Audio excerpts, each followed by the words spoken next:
To venerate me and receive my blessings into your life, you simply recite and apply the great hymns to Ausar as formulated by Amen Mesh, overseer of the cattle of Amen and the Lady Nefertari. In it the wise will find the seeds and keys to heal and strengthen your soul, your family, the community and nation.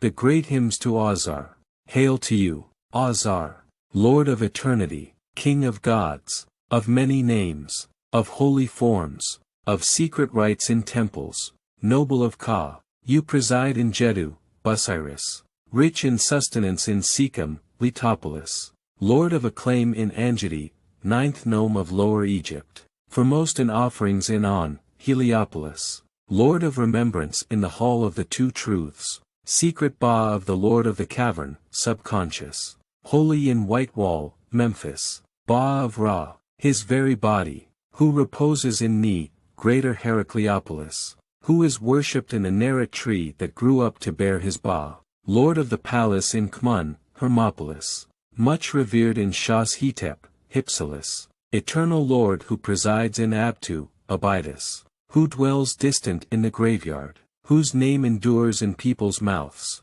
oldest in the joined two lands, nourisher before the nine gods, potent spirit among the spirits. None has given him his waters, north wind journeys south to him, sky makes wind before his nostrils that his heart be satisfied, plants sprout by his will, earth grows its food for him, sky and its stars obey him, the great portals open for him, Lord of acclaim in the southern sky, sanctified in the northern sky, the fixed stars are under his rule, the tireless stars are his dwelling place, one makes offerings to him by the command of Geb, the nine gods worship him, those in the Duat kiss the ground, before him, those on high bow down, before him, the ancestors rejoice in seeing him, they who are beyond are in awe of him, Geb's heir as king of the two lands, seeing his worth, he gave it to him, to lead the land to good fortune, he placed the land into his land, its water, its wind,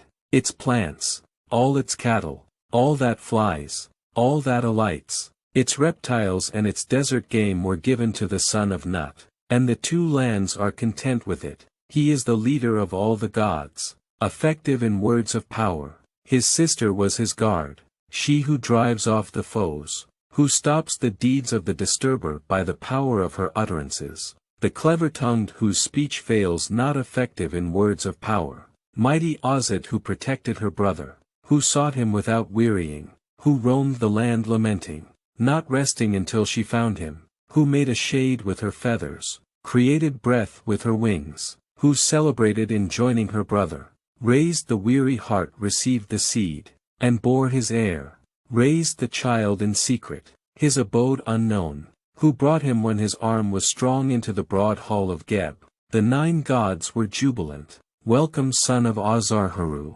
firm-hearted, Menub, justified, son of Ozit, heir of Ausar, the council of Ma'at assembled for himself, the nine gods, the Lord of all himself, the lords of Ma'at, united in her, who shun wrongdoing, they were seated in the hall of Geb to give the office to its lord, the kingship to its rightful owner. Haru was found justified, his father's rank was given to him. He came out crowned by Geb's command, received the rule of the two lands,